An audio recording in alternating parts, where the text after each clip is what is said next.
Ya, Assalamualaikum warahmatullahi wabarakatuh. Perkenalkan, nama saya Fadil Akbar Setiawan dengan NPM 2471008. Di sini saya akan merepresentasikan tugas individu analisis fundamental 10 perusahaan dalam sektor transportasi logistik hingga terpilih dari 3 perusahaan yang terrekomendasi. Selanjutnya yaitu latar belakang untuk sektor transportasi dan logistik merupakan salah satu tulang punggung perekonomian nasional karena mendukung kelancaran distribusi barang, mobilitas, jasa, dan efisiensi rantai pasok. Meskipun perannya sangat penting, Indonesia masih menghadapi permasalahan biaya logistik yang tinggi. Hingga tahun 2025, biaya logistik nasional tercatat sampai 14,29% dari produk domestik bruto, angka yang masih lebih tinggi dibandingkan negara maju yang berada pada kisaran 8-10%. Kondisi tersebut berdampak pada adanya saing produk nasional yang menjadi kurang kompetitif. Pemerintah menargetkan penurunan rasio biaya logistik menjadi 12% terhadap PDB pada tahun 2029 sebagai bagian dari upaya mendorong efisiensi nasional. Di sisi lain, sektor logistik Indonesia menunjukkan potensi pertumbuhan yang signifikan pada 2024. Sektor ini diperkirakan tumbuh sekitar 7-8%, menandakan meningkatnya kebutuhan aktivitas distribusi dan transportasi. Perkembangan ini menjadi emiten-emiten di subsektor transportasi dan logistik semakin menarik untuk dianalisis, terutama menggunakan pendekatan analisis fundamental guna menilai kesehatan perusahaan dan menentukan prospek investasi jangka panjang. Kemudian untuk analisis fundamentalnya itu sendiri yaitu analisis merupakan pendekatan untuk menilai nilai interaksi saham dengan melihat kinerja keuangan, prospek bisnis, dan kondisi industri. Investasi memanfaatkan indikator keuangan untuk menilai kesehatan perusahaan dengan mempertimbangkan laba, modal, pertumbuhan, serta resiko perusahaan. Terus untuk rasio-rasio keuangan, yaitu yang pertama ada price entering ratio atau PER, mengembangkan berapa kali lipat harga saham dibandingkan laba per saham. Resiko ini digunakan untuk menilai apakah saham tergolong murah atau mahal. Kedua ada price to book value atau PBV, mengukur seberapa besar pasar menghargai nilai buku perusahaan. Kemudian ada return on equity ROE, kemudian yang dianalisis yaitu ada debt to equity ratio dan net profit margin atau NPM. Kemudian untuk metodologinya sendiri, yaitu penelitian ini menggunakan analisis fundamental dengan fokus kepada rasio keuangan sebagai indikator utama. Data diperoleh dari laporan tahunan emiten, yaitu bersumber dari BI dan IDN Finance. Data harga saham akhir tahun 2024 serta sumber pasar modal lainnya. Untuk langkah-langkah analisis, yang pertama menggunakan rasio keuangan 10 emiten subsektor transportasi dan logistik.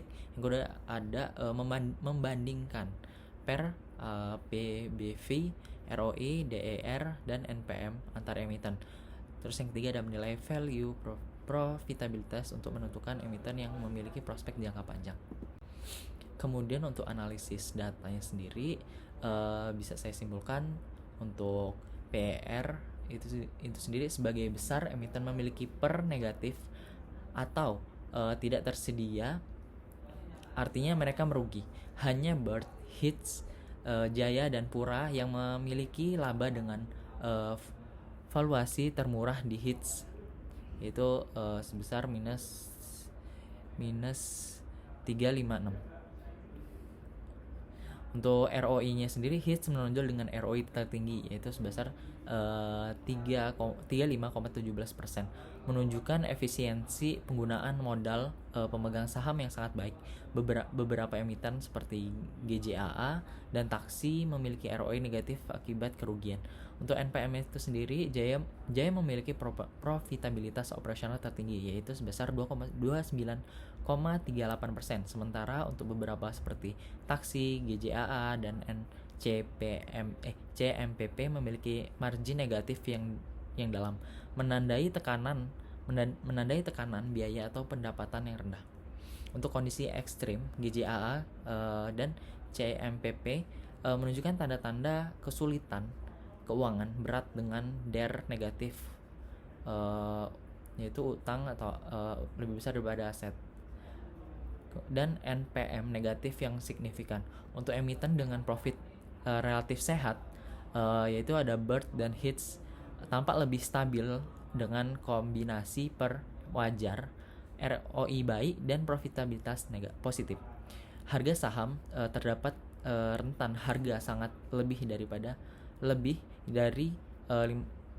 Rp50, yaitu Taksi, Mira, hingga Rp3.000, yaitu Bird, yang umumnya mencerminkan perbedaan skala dan likuiditas dan prospek pasar.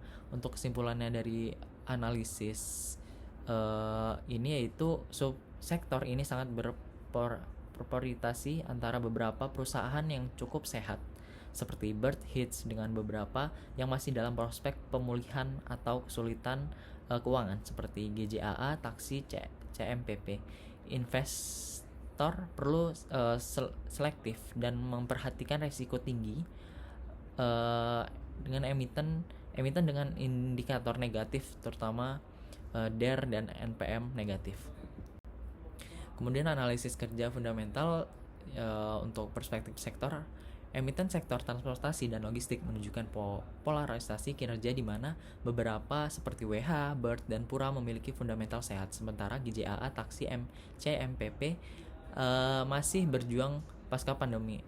Leverage menjadi penentu resiko utama dengan emiten ber-DER tinggi seperti Hits dan BPRT lebih rentan terhadap kenaikan suku bunga dan valuasi yang sangat bervariasi, ditunjukkan oleh BPV antara 0,014 kali hingga 8,50x, mencerminkan inspirasi persepsi pasar yang kuat.